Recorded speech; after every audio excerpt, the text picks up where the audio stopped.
What's up, guys? Nothing like getting started right as Andrea walks into the room. Hello. What's up, team? It's Mike Frank with Berkshire Hathaway here with Andrea Soto and Christian Olson. What's up, guys? What's going on? What's happening, everybody? Not much. How was your weekend? None. Weekend was good. Yeah? I got to see my fourth set of parents. It's a long story. Oh, but okay. we invited them over for breakfast, and it was like... it was fun. We don't Fourth see them set? very often. It's a good thing you have a fourth set, you know? Yeah. Fine, Christian. All right, so I have my Not mom. shy of any parents. I have my mom that I don't have anymore. So I have my stepdad. Okay. I have my dad. And then I have John's parents.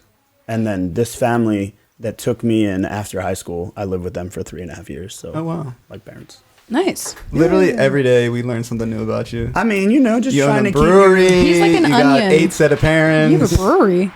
What'd you say? Ogres are like onions. Yeah. He owns did. part of the He did brewery. say that. Yeah. What? I learned out Thursday or whenever we went to that tasting. Wednesday, maybe? Yeah, and one day if you're really good, I'll grab you some. It's just hard to get here. Where's it at? California. Oh. Your brewery? Yes. How did you go to a tasting then? No, it wasn't I at... went to a different tasting at a different place, at a place in Annapolis. That carries your beer. No, No, it's carries just a your- conversation. fun fact, we learned that brewing beer is really easy to get distribution in your local market. Yeah. Because it's easy. You go out and like, hey, I like this beer. And they're like, oh, okay, cool. We'll bring it in. When you go outside of your local market, it's a little bit more complicated because distribution makes a challenge. Getting from anywhere on one side of the Mississippi to anywhere else on the other side of the Mississippi is incredibly challenging. Like, you have to keep it fresh, delivery times, like, it's very, very difficult because distribution channels are changing. So it's hard to get things from California to Maryland. Yeah. Maryland to California. Yeah.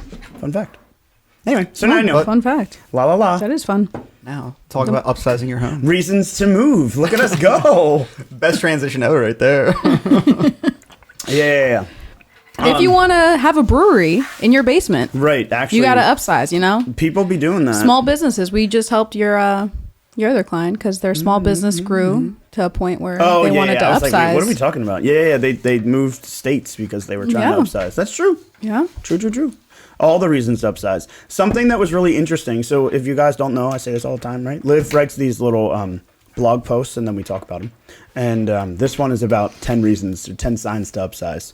And a lot of them are kind of similar. Your family's growing, you're feeling cramped, your home is cluttered, you want space for a pet. I like that it says you want space for a pet, and then it says need yards for space for kids and dogs. Like, you want space for your pet kid. But then it goes into other things like, oh, you want to entertain, or you want to live in a better school district, or you want more private space, or so on and so forth. The one that hit me was like, it seems like repairs are being made constantly. And Interesting. it's just interesting because today I was at the current economic trends panel or whatever it was. And the chief economist for Bright MLS was talking about why current homeowners are in a better position to be more equitable and more competitive than your first-time home buyer. Because they have all this pent-up equity. And so it's almost like a reason to upsize is because you have this pent-up equity. Yeah. If you don't, you're giving up the potential for that equity to grow. It's like investing in something that matures at a certain age and then it stops maturing. Like a, what are those things called? Bond? Bond? Saving Yeah. bond. I was gonna say bond, but I Yeah. didn't want to be wrong, so I Yeah. just stay quiet. You know, that's just usually what I do. Yeah, but like you get to that point where it stops maturing and like your real estate equity stops maturing. And then the only thing that happens at that point is large repairs start coming up. Yeah. Right. So, you have to replace a roof. That's a big repair. Now, what would Yeah. you say to people just to sell their homes so they don't have to take on that expense? No, definitely not. That's a bad thing, right? That's selling your home out of fear. Right. But the thing that she said that was resonating to me is like, okay, so now not only do you have the capacity to buy something, but you're in a better marketable position to do so. Let's say that you sold your home,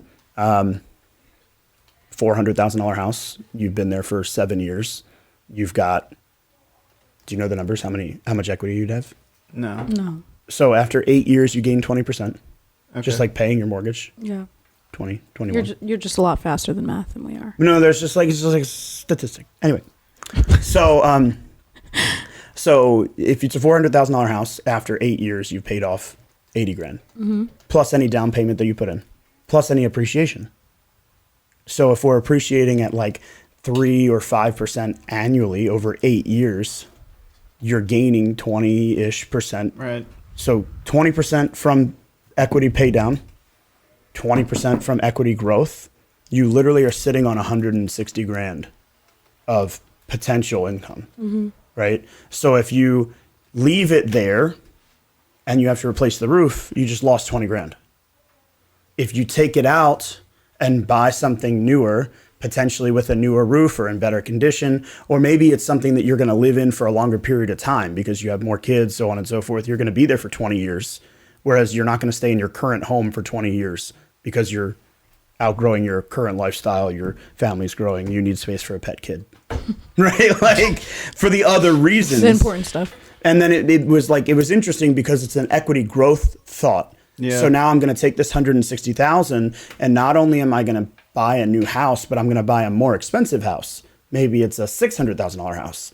So if that $600,000 house grows by 10% in 5 years, that's 60,000. Whereas the $400,000 house grows by 10% in 5 years, it's 40,000. I see what you're saying now. So it's like, Okay. it's an equity play. Yeah.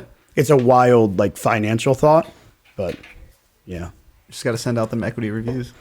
I mean, yeah, or just have more pet kids. I don't That'll think that's get you ever going to get Work on populating people. Whoa. All right, Elon. Jesus. Hey, that's what they say. But yeah, I mean, it's interesting.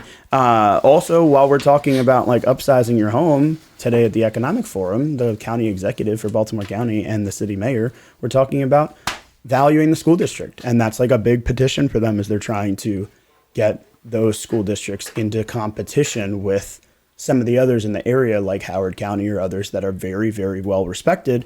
And I do think that we already have a very well respected community of schools, but getting better for your kids is an equity play too. Yeah. Yeah, because I mean, if they're smart, then they pay off.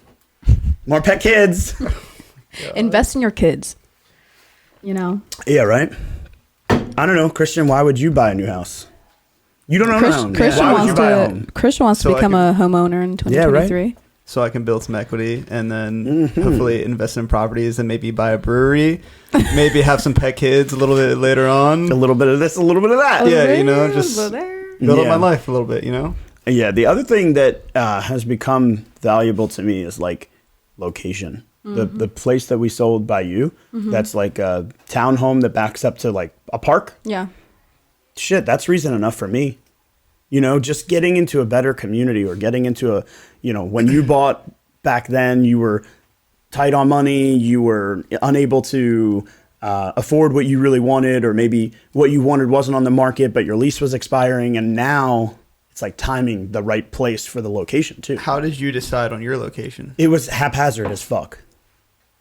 You didn't hear the story? Not about the location. I've heard about his experience buying the house. Yeah. So a long story. I went to the property. Oh, I was sitting, I was sitting in a CE class, and on my break, I was on my phone, and I saw this property come up that I had been in before with my client a year earlier, and it was like a mess, but it was at, you know, $350 at the time. Now it was relisted for $270. And I texted one of my investors and said, hey, you should buy this property. We'll go over there when we're done this class. So like 2 hours from now, we'll go over there. And we met over there, and he was like, nah, there's no money to be made here. You should buy it for yourself. And I was like, eh. And we had just hired our first assistant, and I had just shown her how to like draft up a contract. And as I was pulling out of the driveway, I was telling her like, hey, write up this offer as like a practice. And she was like, oh, what's the zip code? And I was like, I don't know, 21117, which is Owings Mills. And she's like, I'm not finding it. And I was like, well, what do you find? She's like, 21093. And I was like, no fucking way. Like, I had no idea. I was that removed from it. And she wrote it, submitted it, negotiated, went back and forth for a while, and ended up buying the house. Damn.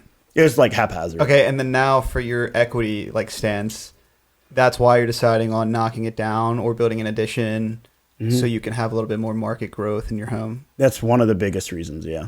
Okay. Yeah, Like- the house was near in your neighborhood.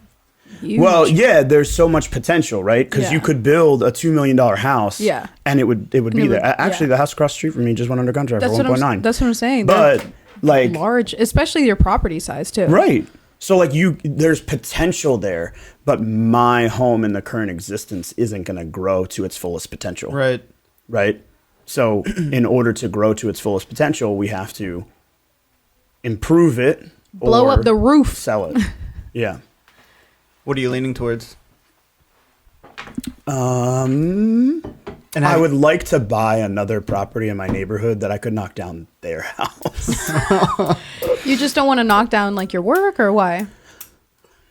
I feel like if I was to buy something, let's just say I was to pay $400,000 instead of $250,000, which is what I paid for my house, that $150,000 is worth spending because my house is still marketable. Like I could rent it for a while.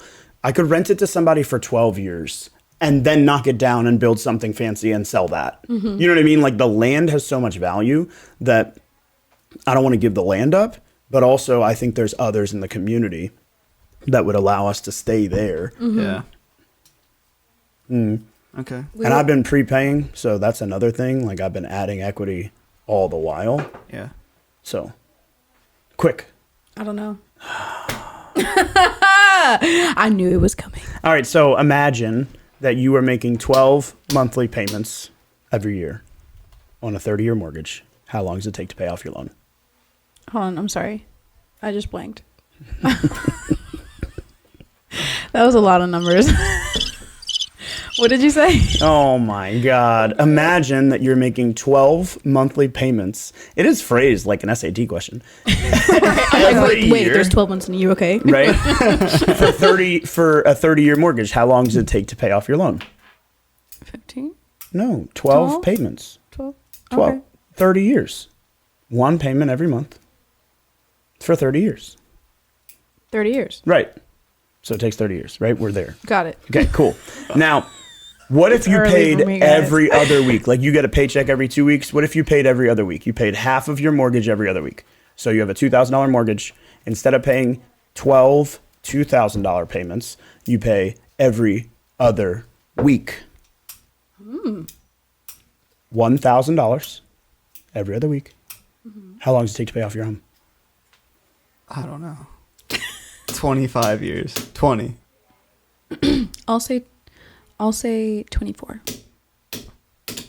20. I love that you guys are both guessing like in the 20s instead of 30.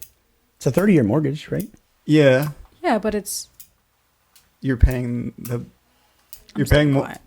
I don't like this. Instead of paying once a month, you pay twice a month. You pay every right, other so week. it'd be 15. Yeah, but then you're only you, paying yeah, you half. said 1,000. Well, you said you'd pay twice a month. You pay half every other week. So instead of paying $2,000 once a month, So you pay instead of $1,000 every other So week. it's instead of once a month, it's twice a month, but it's still the same amount. Sort of, yeah. I'm going 20. What do you mean, sort of? All right, so logically you would think, it's just twice a month. It's the same amount of money in 30 years, right? Like, but you know that it's not because obviously we wouldn't be having this conversation if it Right, was. I know there's a lecture at the So end of this. there's 12 months, but there's 26 bi-weekly payments Okay, Okay. because there's 52 weeks in a year. right. So instead of paying 12 payments, Mm-hmm. you're actually making 13. Was that right? Yes, I had to think about it again. I want to write all this down. People at I gotta- home- I gotta people at home visualize do it. the math, is he you're right? literally paying 13 payments instead of 12. So instead of taking $2,000 a month, you're taking $1,000 a paycheck. So wouldn't it be like 27 or 28? No, 52 weeks a year, 26. No, half but- weeks. Years? Yeah, years. You said that. Okay, Well, so that's what you said, right? just paying Did he say that, that? one extra payment. I was still doing everything in my head. Just paying that one extra payment, 13 payments a year. Knocks Just off paying 4 that years. one extra payment, you're talking, it's knocking off 7 years, 8 years. Holy Wow. shit. Yeah. So you take a 30-year mortgage Wow. to like a 22 or a 23-year mortgage, just doing that one thing that you set automatic payments and you don't even pay attention to. Damn. So under the same logic, instead of spending $1,561 or whatever my mortgage payment was when I bought the house, I was like, you know what? I'm just going to pay $2,000. Because at $2,000, I'll pay $400 extra a week instead of one payment a year, or $400 extra a month. Instead of one payment a year, I'm going to get 3 payments, 400, 400, 400, right? So 3 extra payments a year just by paying an extra $400. Like, it wasn't that much. So I've been paying $2,000. And all the while, I removed my mortgage insurance, so I eliminated that payment. Now my payment went down, but I still paid $2,000. So I've been paying all this extra money. So instead of being a $250,000 house and now 6 years in only owning $50,000, right? Because that 20%, right? Right. I currently owe like 178 or something. Can I ask a question? So I'm owing 75,000. Yes. Would this, in theory, allow you to qualify for more of a monthly payment if you try to get qualified again? The track record of success? Correct. I doubt it. Really? You Yeah. think? But wouldn't it be, But what about your debt to income ratio? Wouldn't it be, Well, because I would have less debt. Right. But Right, but at the end of the day, it's it would how probably, much you're able to it would to probably fall qualify to under pay the every same month. regulation of a rental payment. You know how rental payments are now being used to qualify for mortgages? Right.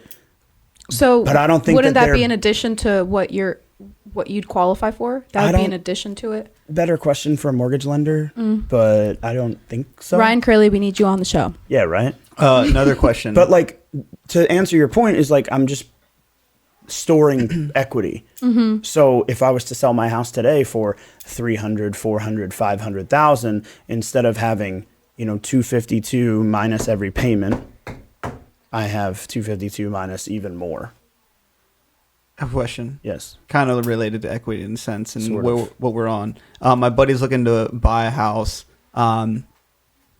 We were chatting the other day, and he's like a big financial guy, like economics person, whatever. And he's like, right now it's smarter to put down as much money as you can rather than like 3 or 5% because interest rates are high or something like that. He's putting over 20% down on a home. Everyone's going to have a different answer. Okay. What is your answer? I don't think it's a smart move. Why? 20%, like in the snap of a finger, are you going to see that back anytime soon? Could you reinvest it somewhere else and make that money? What do you think? Indifferent. So to me, I sort of feel somewhere in the middle. Financial advisors will tell you straight up, like, my record is 7.6% every year profit, blah, blah, blah, blah, blah. And you're taking a principal mortgage at 6%. I'm making you more money than you're losing. That's like strictly what they're going to say to you. Right. My personal opinion is 20% down is a stupid game.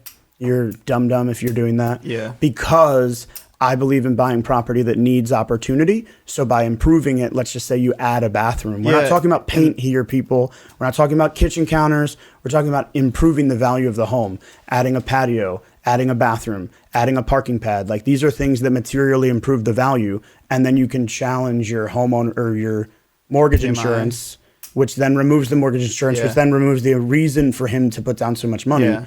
And then take the rest leftover money and invest it into another property. And with the property he was looking at, it was all updated. Like, I don't think there's really any room for adding another bathroom or anything like that. So he's making a smart decision into a dumb one.